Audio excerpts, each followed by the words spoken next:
I'm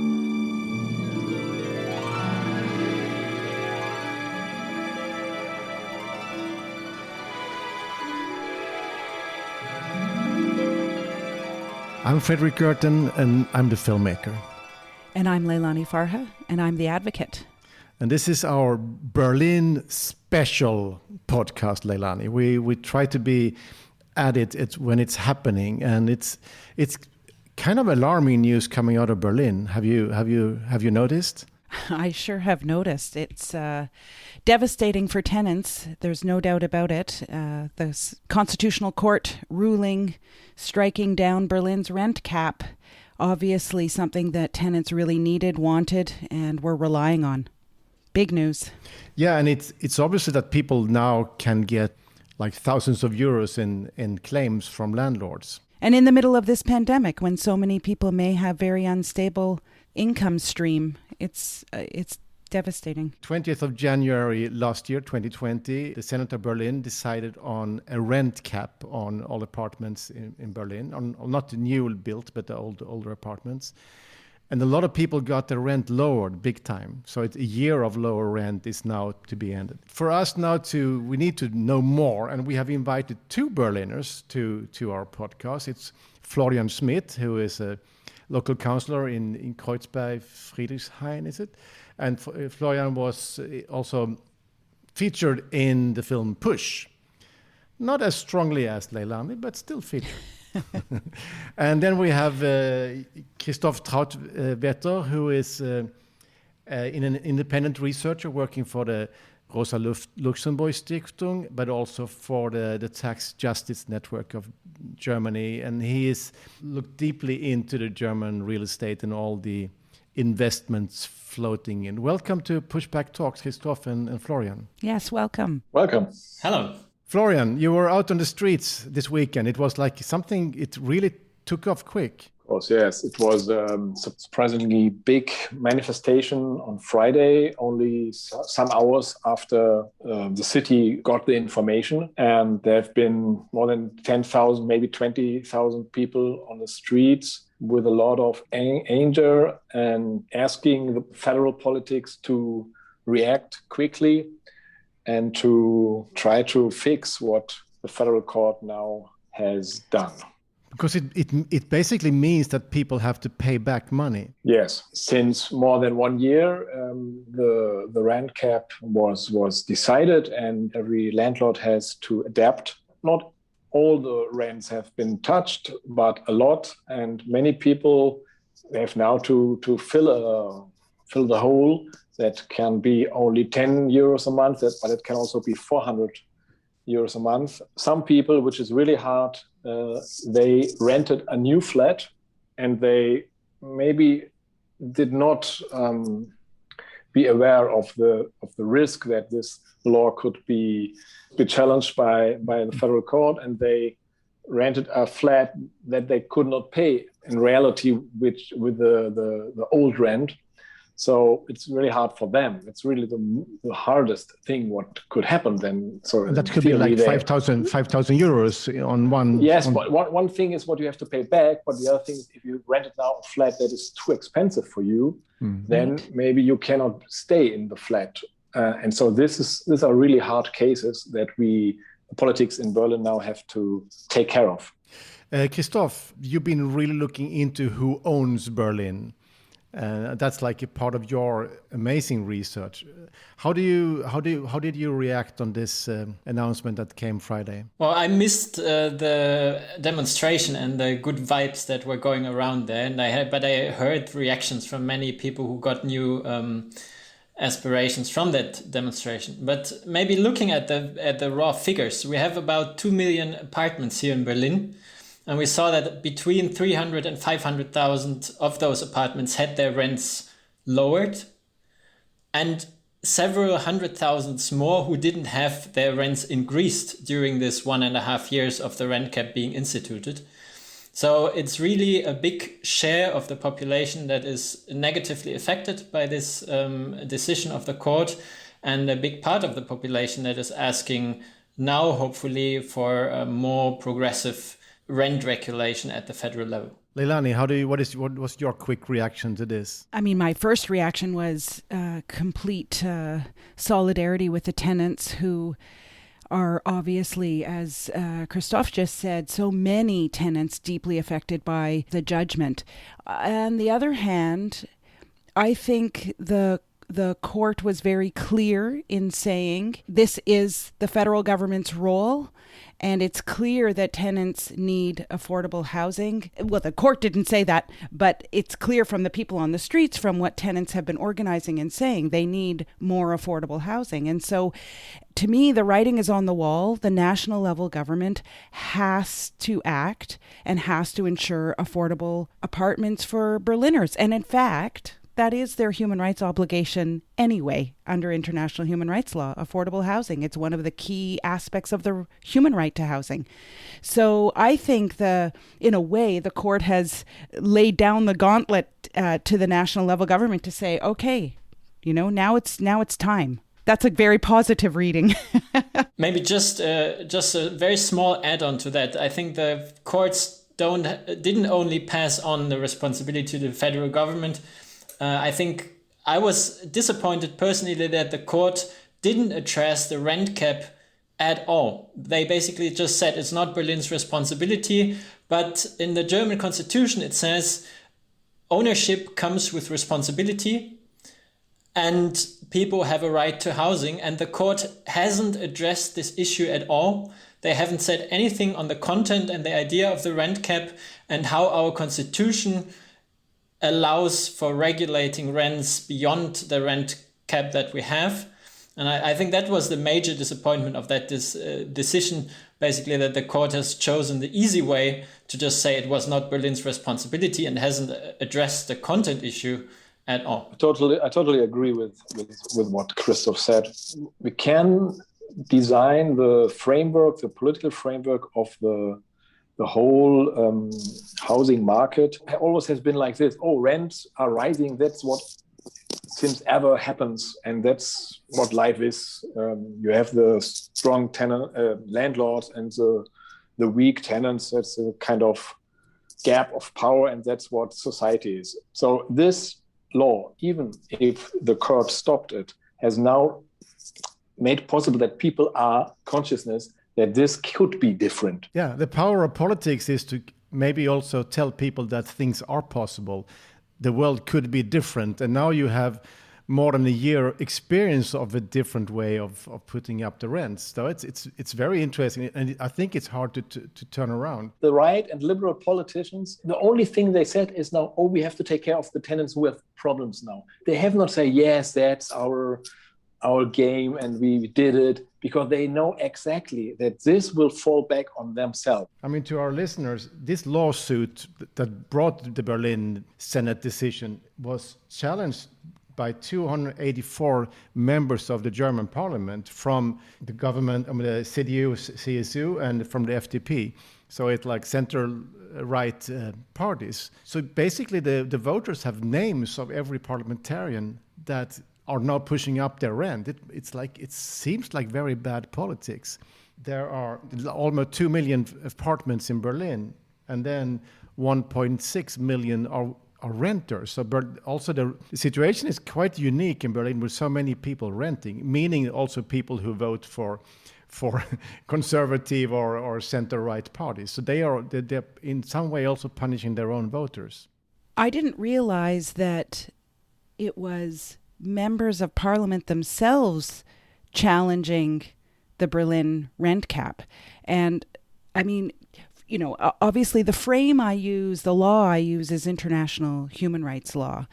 And that is obviously completely contrary to human rights obligations. They should be defenders of affordable housing and the right to housing for tenants. That's the role of members of parliament. And I agree with what both Christoph and Florian were saying about, I didn't realize this, that the court didn't touch on the rent cap from the constitutional perspective at all. That is a complete missed opportunity. But again, for me, it says, I know your national government understands well the right to housing because the German government supported my mandate when I was UN rapporteur. They provided political support for my mandate. Of all states around the world, Germany knows best the right to housing because they were the strongest supporter of my mandate. For me, it's like, okay, I would be using that as leverage because they can't speak differently at the international level than they speak at the domestic level. It seems like they do, Florian. Well, I'm not so much into the international diplomacy activities of Germany. I think, of course, Germany is one of the most progressive nations concerning rent regulation. That makes it easy for German government to support anybody who asks for the tenants' rights. What is going on here was a kind of revolution against real estate capitalism, and it's more than regulation as we know it.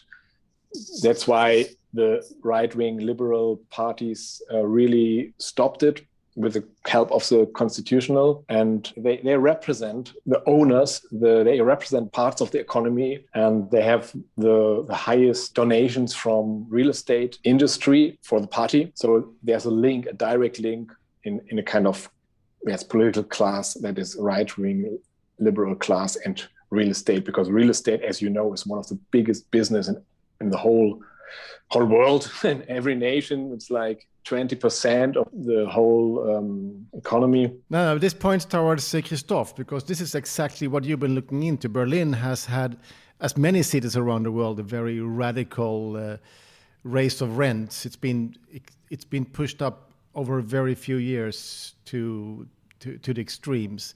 So you started to look into who owns Berlin. Can you tell us more about your research, Christoph? Yeah, right. So what you said is not 100% correct. What we've seen in Berlin is actually that the house prices have exploded and basically caught up to what is going on at the international level. As Florian already said, regulation of rent is quite strong in Germany. And we've seen that house prices have been very low in international comparison. House prices in Berlin have been particularly low, and they have exploded. And the rents are running behind this explosion of housing prices. And it's this big gap between what is possible at the market, that's something like 15 to 20 euros per square meter, and what is happening in the regulated housing that is 5 or 6 or 7 euros. And this huge gap between the in-place rent of 5 euros and the market rent of 15, 20 euros, that is the pressure that tenants in Berlin feel. And that is why this topic is so important in Berlin.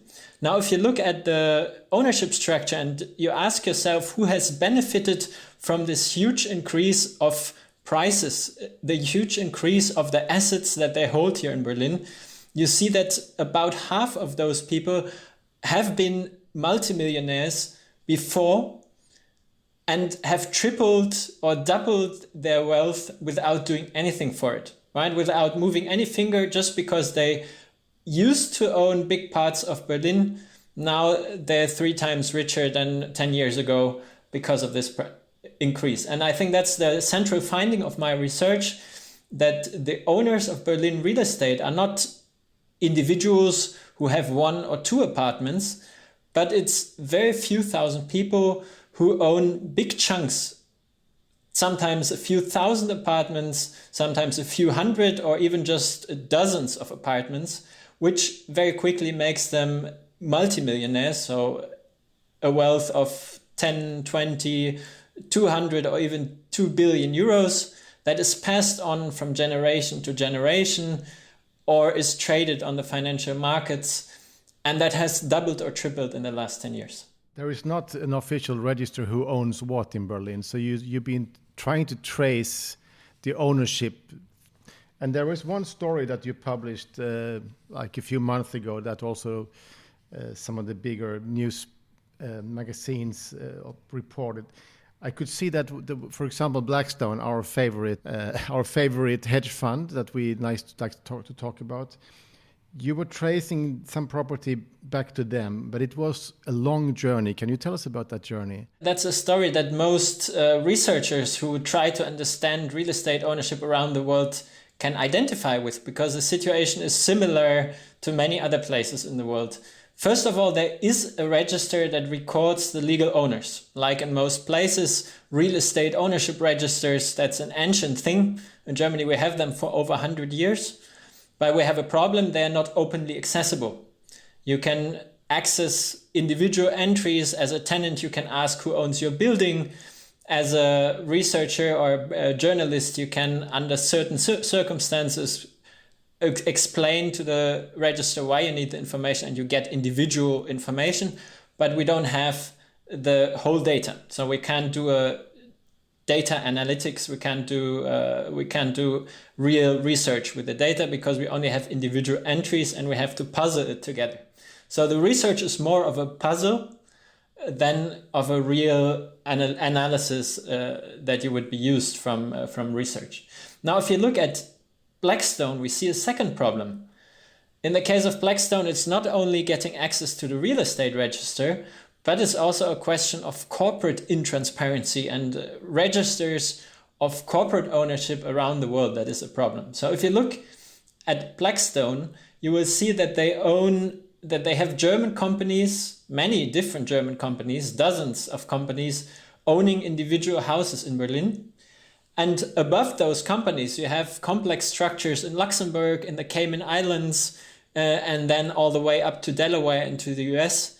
And just for one house in Berlin, you would see at least 10 layers of corporate property or corporate structures above this one house, leading up to the final investor.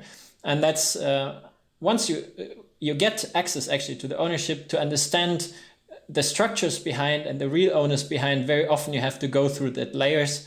In the case of Blackstone, I guess it's the extreme. So 10 layers until the very end. I guess it's one of the extremist cases. It's very common that you have those structures, and I would estimate that in Berlin about half of the apartments are owned by corporate structures. So in half of the cases, you have this kind of research to do, and then to come to the final end to understand who is actually behind those investment structures. So Leilani is basically almost like the invasion from the tax havens into a big city. It's incredible. I really love Christoph's work on this, and I think it's so important and certainly a model for other cities, because I hear when I used to travel, now I hear it through other means. I hear this a lot from tenants, that they don't know who owns their building and they can't figure it out. And beneficial ownership, which is just one part of what Christoph was talking about, isn't easy to access. Even in countries where there's beneficial ownership laws, that's where it has to be shown who is the warm body, the human being that actually owns the unit. It's often really difficult. And, there's a simple thing about this. Like, it's like, well, who cares? What's the matter? Well, when you're a tenant, most tenants I know want to know who their landlord is, not just who the property manager is. They want to know who their landlord is, so that in particular, when there's a crisis going on, like a global pandemic, and you've lost your job or you're underemployed, you have someone to go to with whom you have a relationship, and you can talk and negotiate and deal like that. And I mean, that's just a simple thing. And how we got to a place where it is so not simple. Listen to what Christoph just said. I mean, layers and layers, and we're bouncing from Luxembourg to the Cayman Islands and then to Delaware. Half of the properties in a city like Berlin. That's a lot. Florian, for you as a politician in Berlin, I mean, it must be very helpful to get this research that Christoph has done. It must help you to communicate who owns Berlin and what you are up against together as Berliners. I'm very happy to have Christoph here in Berlin, and with his research. When I started 4 years before in the local government here in the district, one of the first things I did was to ask my peoples in the administration to create a map of ownership. It's not only about knowing who owns the city, but it's to change who owns the city. It's really an interesting situation. In the last 4 years in Berlin, and also especially in the district where I'm governing, we really did a change. We reached to increase the share of housing towards common good from 25 to 28%. So it's about, in this district, only 4,000 flats. It's not all, but it's a first step. And there is really a big interest when people know, oh, we could buy the house for ourselves, not the way to create condominiums, but at a collective ownership, a non-speculative ownership. And what the state must do is to help people that they can help themselves also. It's a package of projects and levels. Of course, we can talk hours about it. But from what I did here and what was my concern in the last 4 years was to show that we can change ownership. And you've been buying houses back. So I mean, that's something you talk about already in Push. There is, like Leilani, you've seen that it's a big thing going on now. There is a company called Deutsche Wohnung, it's very big in Berlin. They have 240,000 apartments, and now there is a big campaign out there to expropriate Deutsche Wohnung. How do you react on that word? It sounds like a bit communistic, like the old days.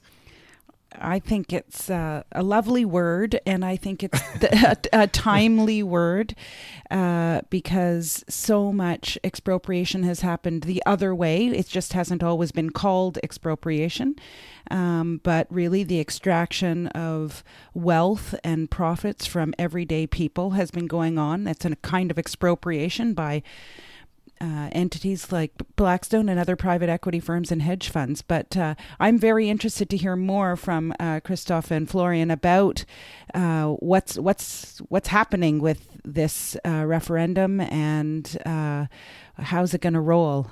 Well, maybe let me go one step back. Why I think this referendum is so important. If you look at wealth structures in Germany, you see that 1% of the population owns nearly 40% of the wealth.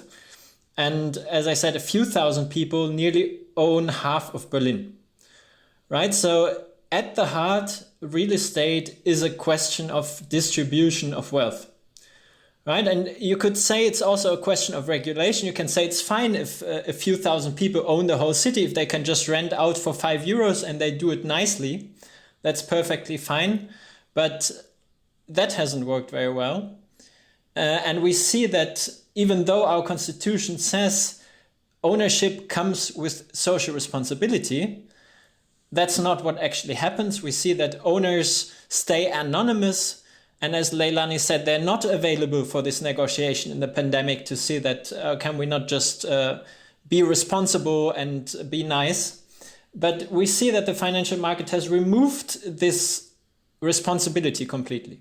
And that's where expropriation comes in, at a point where we say, okay, we can't manage to regulate enough to make sure that ownership comes with social responsibility. So private ownership doesn't create social housing, doesn't create fair conditions. We need to expropriate, right? And that's where this campaign comes in. And it's, I guess also, if you look back to the protests that happened after the rent cap, that's the big hope of people in Berlin, that now that's the second step. And it's always been around there saying first cap the rents and then expropriate. I think it's even more tricky from a constitutional perspective. It's more difficult than the rent cap, and it will take longer and be a much more profound change. But I think just like in the rent cap, we should be courageous and try the step and see what the Constitutional Court says and test our constitution and bring back this constitutional rule that ownership comes with responsibility again into the law, right? Into politics. It's interesting. I mean, when we talk about expropriation, it's when you build a new railway line or you build a new road, sometimes the state has to expropriate, or now we are buying this from you, from the farmer. So, I mean, in infrastructure projects, it's something cities or states do. So, I mean, I guess, Leilani, we could regard housing as infrastructure for people. We need homes. So maybe it's not that radical as we see. Maybe the radical thing is this development that Christoph is showing up in his research, that a bunch of billionaires have taken over a city. Exactly. I love that. Turning it completely upside down. And I think it's absolutely right. And governments have had no problem, interestingly enough, expropriating people's homes to put in highways and shopping malls and golf courses. So that's another thing I love about the Berlin movement, because it's saying, let's do expropriation actually for social value, for social good, to ensure, because regulations haven't worked well enough. It's time now for the state to get back in the game in a meaningful way. And I think that's right. And I think there's a broader thing going on right now where it's becoming a little more acceptable to talk about governments actually doing housing and creating more public assets. It's certainly something I've been working on pretty hard, trying to get governments right now during this pandemic to have right of first refusal to purchase what were private buildings, whether it's office buildings, hotels, motels, and turn them into public assets, which they then protect in perpetuity forever as public assets, as affordable and deeply affordable housing. I'm not sure I'm winning that game yet myself, but I see this as all part. There is more of a movement now. People are starting to question the old ways a little bit. Even the IMF, the International Monetary Fund, has said, well, they were speaking out of both sides of their mouth at the moment, but out of one side of their mouth, they have said that governments have to get more engaged in social well-being and human well-being. Yeah, I mean, in our podcast, we had Frans Timmermans, the EU commissioner, a few weeks ago, and we had a Danish housing ministers. There are forces that before were like kind of very much in bed with the market, who are now saying, okay, now the market has been running wild. We have to get some kind of grip over this situation because it's running out of our hands. Florian and Christoph, we call this podcast pushback talks. So what is the pushback we can expect from Berlin now to inspire the world? Maybe to make one thing clear. So this expropriation campaign is live and kicking. They're collecting signatures and they will be passing the referendum most likely together with the elections in September. But just to make clear what you've said, it's actually very radical. It's not the same of expropriating a land for building a street, a highway. The main difference is when you expropriate a street for building a highway, you compensate the owner at the market value, right? So usually it's a very good business for someone to own land and a street being built there because he's gonna get handsomely compensated. And the proposal for expropriating Deutsche Wohnen and Co. is to not pay the market value, but to pay something substantially lower. And that's where the proposal gets radical and useful also, because personally, I think there's not much point in changing the management from Deutsche Wohnen to some city-based organization if you pay the market price. Because the main point of this expropriation campaign is to correct for the price explosion that we saw in the last 10 years. So you have to get back this wealth that was extracted through the increased prices over the last 10 years and redistribute it to the owners of Deutsche Wohnen. And you can do that only if you pay them a lower price than the market value. So if you give them back what they invested 10 years ago, and not the double or the triple, that's when the idea gets radical, that's when it gets useful, and that's where I would call it a real expropriation. And our constitution... A real pushback. And a real pushback. And I think that would be the major pushback directly to the main problem, right? Because the main problem, as I said, has been the increasing prices, the wealth inflation that we see around the world, but also here in Berlin. And just turning back the time to 10 years ago when housing was affordable in Berlin, that's exactly the pushback that I think we're looking at and we're looking for. And as I said, that's very radical. It builds on a completely different part of the Constitution, not the part of the Constitution that says you can expropriate for a road but that you can say you can expropriate for a social good, and you might not even have to pay the market value. This moves now from being a Berlin story to something that you can, I mean, this is something they will talk about in Hamburg, in Munich, and in many other cities around Germany, because Berlin has been for a long time one of the more affordable cities to live in. The other cities have been under this stress before. So I guess this is something that the whole Germany can talk about. And you have elections now coming up, is it in September? Everyone looked at Berlin. Everyone was fascinated or scared of what happened in Berlin. Now people will look what happens in these elections. And my only fear is that if we have again the right-wing party, the since ever governing right-wing party CDU governing it, we will not have a big change. So problem is we have to hope that this does not happen, that we have a leftist green government in which we never had in history. That would be great for the housing issue. But if we don't have this, then we know that we are, in a way, we have to do it differently. And the issue of expropriation, of changing the property will be more important. So now it's really also about a new regulation system on federal level, or kind of, let's say, handcrafted, get pushed back in the neighborhood. This is what we are in this situation. Well, we need both, yeah, of course. Yeah. But if we don't get the federal regulation, we only have the handcrafted stuff. And that does not mean that we are loose. I would like to propose a third pushback. So if Florian has said we need a better federal regulation and we try handcrafted solutions at the local level, but I think in between we need a more urgent third pushback.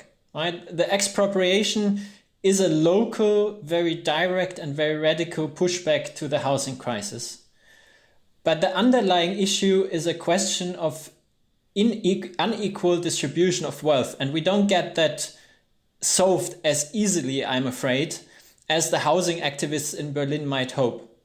Right? If we talk about expropriation, that touches on the essence of a very unjust society, on the essence of a very unequal distribution of wealth.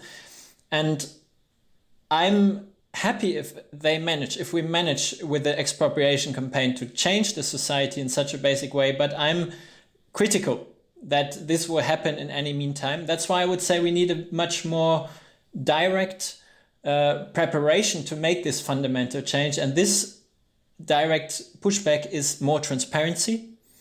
And that's something that we can actually do from Berlin before the elections. And I'm working very hard at the moment for the city to make me redundant, to make my research unnecessary, and to make me unemployed from that perspective, because I have other interesting things to do. But for the city of Berlin, basically to publish the information of who owns the real estate. And maybe not all of you have seen it, but France just a few weeks ago went ahead and published all the owners of real estate throughout France. And I think that's the fundamental next step to create transparency that Germany needs to take, and follow the French example, follow the British example, follow what we see in New York already. Put this information out there. What are the corporations that own real estate in Berlin, in Germany? And then have a good documentation of this unfair distribution of wealth to make people understand that this is what they need to change and this should be the target. And then we can talk about the right measures. We can talk about the wealth tax. We can talk about inheritance tax. We can talk about expropriation that all address the same problem. But then we can go and negotiate what might be the most relevant, the most suitable tool to actually make this change. We can also talk about paying taxes, because most of these owners don't pay tax in Germany because they're filtering their money out through tax havens. It's very frustrating because all of us are paying taxes where we live, but they don't. I think what Christoph just said about transparency as a sort of broader third pushback is really important also from the point of view of exposing the role that real estate plays in wealth and gross wealth inequality. In my experience, there's a lot of work being done on inequality around the world, and it's now recognized as a huge and significant problem, but very little emphasis or analysis on the way in the pivotal role that real estate plays in this. And Christophe's suggestion and what France did, and I did notice that, it goes directly to that because it exposes how the players are using real estate to accumulate their wealth. They published who owns what and where across the whole country, as I understand it. So it was pretty radical in a way, so that every tenant would know who owns their building.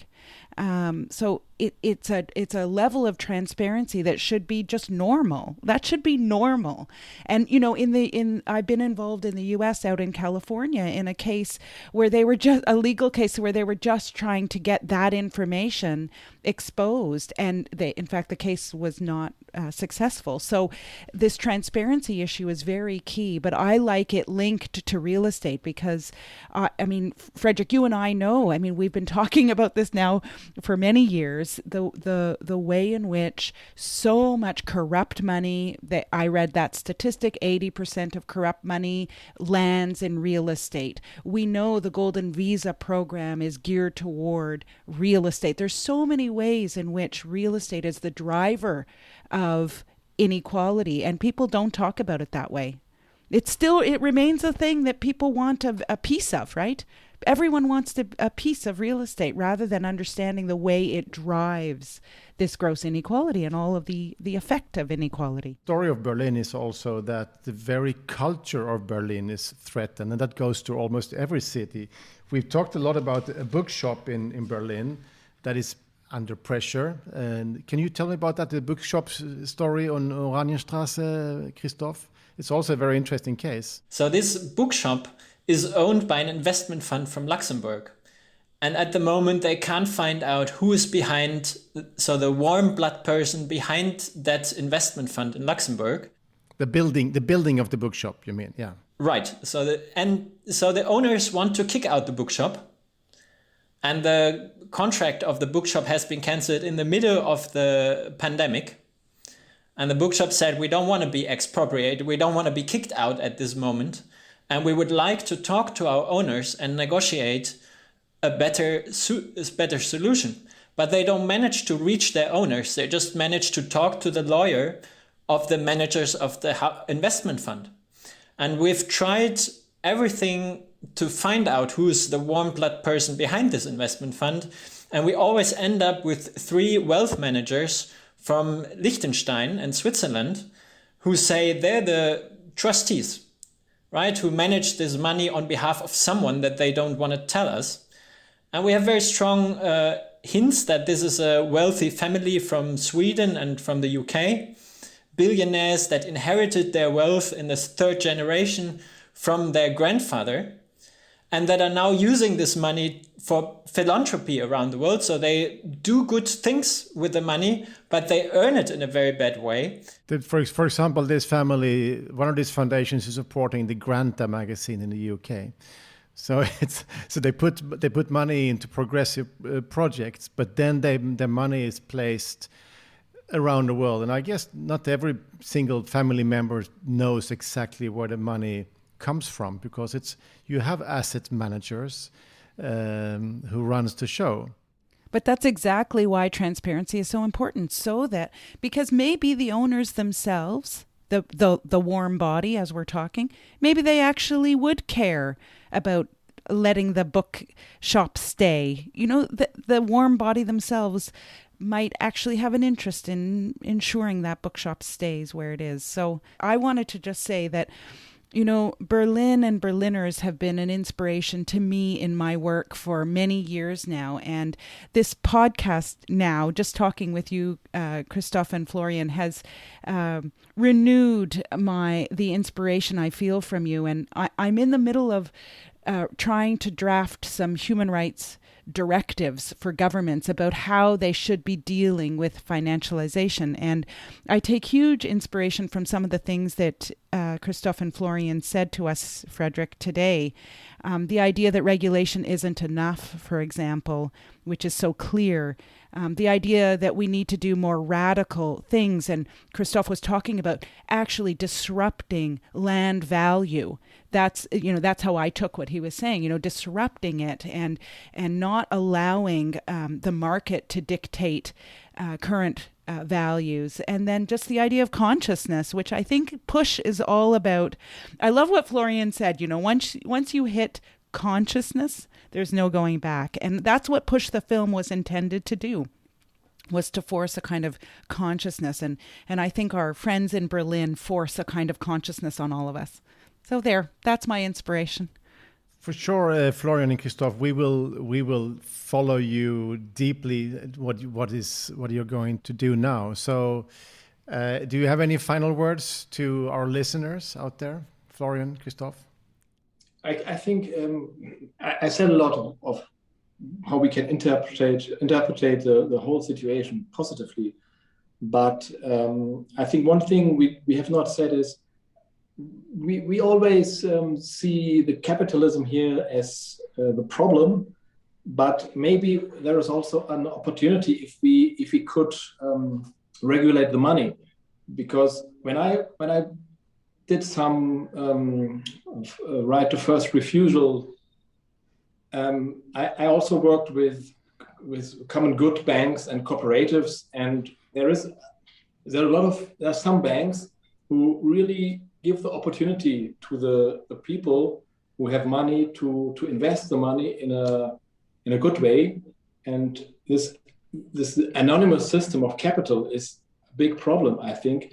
And there is not a real let's say effort, a real big project that we could say we need a bank law, that banks should explain what is the money doing. And if people could decide, okay, we put the money in our own city and be invested in good projects, and we're investing to buy back our city, maybe they would do it.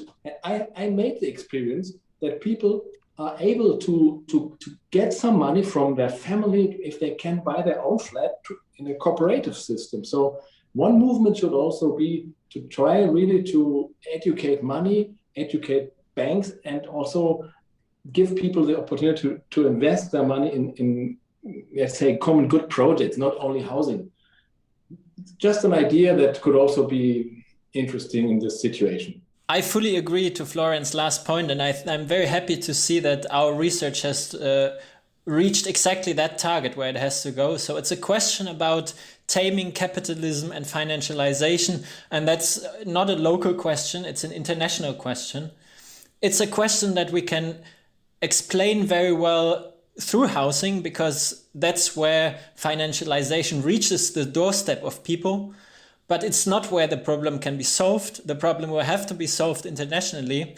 And Leilani, likewise, I draw a lot of inspiration from your work at the international level. And I think the big challenge going forward will be to connect this very local understanding, the local pushback against financialization and capitalism gone wild, with the idea of capitalism tamed by human rights and channeled into the right direction. And I think that's what I will continue working on. And I'm very looking forward very much to keep doing that in a good exchange with you guys. That's really cool. I mean, when we are been out showing Push around the world, a lot of people ask us, so, okay, what can we do? And I've always told people, map your own city, map your own neighborhood. I still think that is very good advice to everybody who listens here. Who owns your block, your part of town, your city? And then you will get a better understanding. It's also easier to fight back when you know who you're up against, even if they're mighty. Remember that you have friends around the world now, and this pushback is actually growing, and we know it because we talk to people all over the world constantly. So we will call you back to follow your work in Berlin, because it's truly inspirational. Thank you for being a part of this, and good luck with your work. Yeah, thank you both so much. Keep going. See you. Thanks to all of you. Goodbye. Okay. Thank you and goodbye. Leilani, I guess we need to meet again and keep talking. Always meeting, Fredrik. We're always meeting. Yeah. But hey, I think we have one more thing to say, don't we, Fredrik? Oh, you mean that we're running this show without any funds? Yeah, that. Yeah.